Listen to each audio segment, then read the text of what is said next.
দক্ষিণ এশীয় ফুটবলে ভারত এবং বাংলাদেশকে নিয়ে যতটা শব্দ খরচ করা হয় কিংবা যতটা সময় ব্যয় করা হয় সোশ্যাল মিডিয়ার ইউটিউব বলুন কিংবা ফেসবুকে, তার সেকি ভাগও বোধহয় শ্রীলঙ্কান ফুটবল নিয়ে করা হয় না।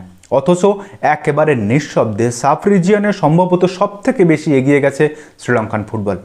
হ্যাঁ, একথা সত্য যে তাদের এই মুহূর্তে ফিফা র্যাঙ্কিং 187 এবং এএফসি র্যাঙ্কিং 37, কিন্তু তারপরও বিগত 2 বছরে তাদের যে পারফরমেন্স সেটা এই মুহূর্তে দক্ষিণ এশীয় ফুটবলের কোনো দেশের নেই। বেশি দূর যেতে হবে না, এই 2027-এর যে এএফসি এশিয়ান কাপ কোয়ালিফায়ার হয়েছিল তার কথাই ধরি। সেখানে তো এএফসি এশিয়ান কাপ কোয়ালিফায়ারের জন্য 4-5টা রাউন্ড খেলতে হয়।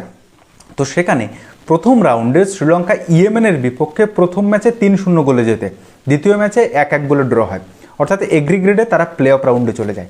এরপর প্লে অফ রাউন্ডে প্রথম যখন তারা কম্বোডিয়ার সাথে খেলে, প্রথম ম্যাচে 0-0 ড্র হয়, দ্বিতীয় ম্যাচে 2-2 গোলে ড্র হয় এবং পেনাল্টি শুট আউটে তারা 4-2 গোলে জিতে থার্ড রাউন্ডে যায়। আর থার্ড রাউন্ডে তারা খেলেছিল দক্ষিণ পূর্ব এশিয়ার অন্যতম একটা নামী দেশ, এই মুহূর্তে শক্তিশালী থাইল্যান্ডের বিপক্ষে, পশ্চিম এশিয়ার তুর্কমেনিস্তান এবং চাইনিজ তাইপের সঙ্গে। তো এই যে 3টে দেশের সঙ্গে খেলে যে 6টা ম্যাচ খেলেছিল, সেই 6টা ম্যাচে তারা কিন্তু 3টে ম্যাচে জয় পেয়েছিল এবং 3টে ম্যাচে হেরে গেছিল।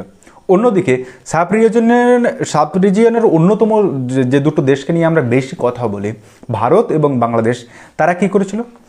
তারা 1টা করে ম্যাচে জয়লাভ করে, 2টো করে ড্র করে আর 3টে করে হেরে যায়। এবার আপনি বলুন, শ্রীলঙ্কান ফুটবল কি তাদের র্যাঙ্কিং অনুযায়ী বা তাদের যে এই মুহূর্তে পরিস্থিতি আছে তার মধ্য থেকে পারফরমেন্সের গ্রাফ যদি দেখা হয়, তাহলে কি শ্রীলঙ্কান ফুটবল এগিয়ে নেই? অথচ মাত্র 3 বছর আগে এই শ্রীলঙ্কান ফুটবল কিন্তু ফিফা ব্যান খেয়েছিল, কিন্তু 3 বছরের মধ্যে তাদের ফুটবলের এই আমূল বদলে যাওয়ার পিছনে আছে তাদের ফেডারেশন। আর সেই কাজটা তারা করেছে যেটা শ্রীলঙ্কান ফুটবলে তাদের অরিজিন বা বংশোদ্ভূত প্লেয়ারকে ইনক্লুড করতে শুরু করেছে, যেটা এই মুহূর্তে সব থেকে বেশি বা কয়েক কদম এগিয়ে গেছে বলা যেতে পারে, সেটা হচ্ছে বাংলাদেশ ফুটবল ফেডারেশন। বেশ কয়েকজন ফুটবলারকে তারা কিন্তু ইনক্লুড করেছে, যারা আসলে দক্ষিণ এশিয়ার ফুটবলের মানটা কিন্তু ক্রমশ বেড়ে যাবে। এবং শুনতে পাচ্ছি যতদূর খবর যে আগামীবারে যখন সাব চ্যাম্পিয়নশিপ হবে সেটা সম্ভবত ফিফার আন্ডারটেকিংয়ে চলে যেতে পারে। ফলে এই টুর্নামেন্টের কোয়ালিটিটা কিন্তু পরিবর্তন হতে পারে, আরও কোনো আমন্ত্রিত টিম আসতে পারে ভালো ভালো, ফলে কম্পিটিশানটা বাড়বে। তো যাই হোক, শ্রীলঙ্কান ফুটবলে যে সমস্ত অরিজিন বা বংশোদ্ভূত প্লেয়ারকে তারা ইনক্লুড করেছে তাদের সম্পর্কে আজকের এই ভিডিওতে চলুন জেনে নেব। আর ভিডিওর পরবর্তী অংশে যাওয়ার আগে আপনাদের কাছে একটা ছোট্ট রিকোয়েস্ট, যারা শুধুমাত্র এই চ্যানেলে ভিডিও দেখেন কিন্তু সাবস্ক্রাইব করেন না, তাদের কাছে একটা ছোট্ট রিকোয়েস্ট, প্লিজ চ্যানেলটা সাবস্ক্রাইব করে রাখবেন। তাহলে এইরকম ধরনের দক্ষিণ এশীয় ফুটবলের আরও ইনফরমেটিভ তথ্য এবং আরও বিশ্লেষণমূলক ভিডিও আপনাদের সামনে নিয়ে আসতে আমি আরও উদ্বুদ্ধ হব। তো প্লিজ মনে করে কিন্তু চ্যানেলটা সাবস্ক্রাইব করে দেবেন।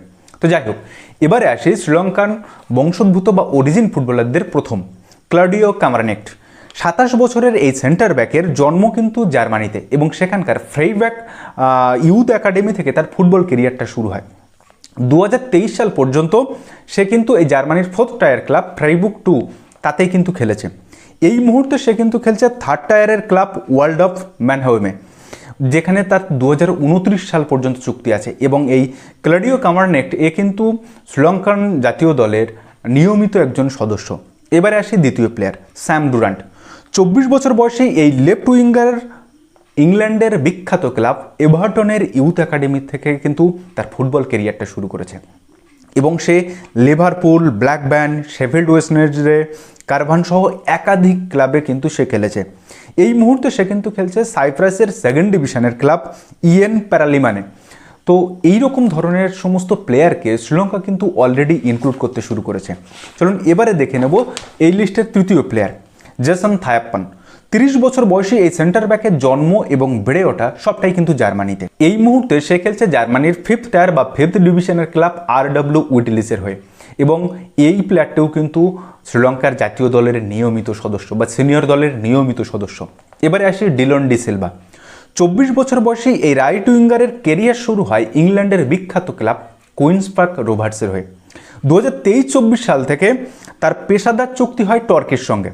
মূলত 5th এবং 6th ডিভিশন বা 6 টায়ারের লিগেই মূলত তিনি খেলেছেন। এই মুহূর্তে আছে সে 6 ডিভিশনের ক্লাব অক্সফোর্ড সিটিতে, সেখানেই কিন্তু থামছে না। আরও কিছু প্লেয়ার আছে, শুনুন। জেরেমি প্রেইরা, সে খেলে জার্মানির 4th টায়ারের ক্লাব এল্টার্সডর্ফের হয়ে। লিওন পেরেরা এ খেলে জার্মানির 5th টায়ারের ক্লাব এলএসকে হান্সার হয়ে। অলিভার ক্লার্ট অস্ট্রেলিয়ার 2nd ডিভিশনের ক্লাব অল্টনা ম্যাজিকের হয়ে খেলে। অনুজন রাজেন্দ্রম যে খেলছে এই মুহূর্তে নরওয়ের 4th ডিভিশনের ক্লাব ভিন্ডজার্টের হয়ে। আচ্ছা, আধভান রাজামোহন যে এই মুহূর্তে খেলছে সুইডেনের 3rd ডিভিশনের ক্লাব এফসি জারফেলার হয়ে। এরপরে আছে গ্যারেট কেলি, যিনি এই মুহূর্তে খেলছেন কিরগিজস্তানের 1st ডিভিশনের ক্লাব অ্যালয় অশে, এবং এই প্লেয়ারটিকে এই যে গ্যারেট কেলি, একে বলা হচ্ছে যে শ্রীলঙ্কার মিডফিল্ড মায়েস্ত্রো।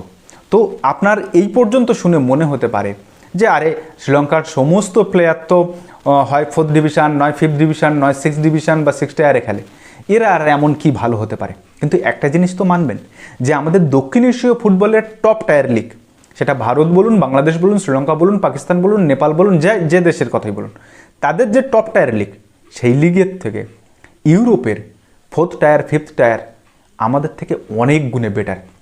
ফলে এই সমস্ত প্লেয়াররা ওই সমস্ত ক্লাবের যে ট্রেনিং, যে কোয়ালিটি, তাদের যে মাসল মেমোরি, হ্যাঁ, তাদের যে স্কিল, সেইগুলো নিয়ে আসছে এই দক্ষিণ এশীয় ফুটবলে, সেটা কিন্তু পার্থক্য গড়ে দিচ্ছে, আর যার পরিণাম কিন্তু আমরা রেজাল্টে দেখতে পাচ্ছি।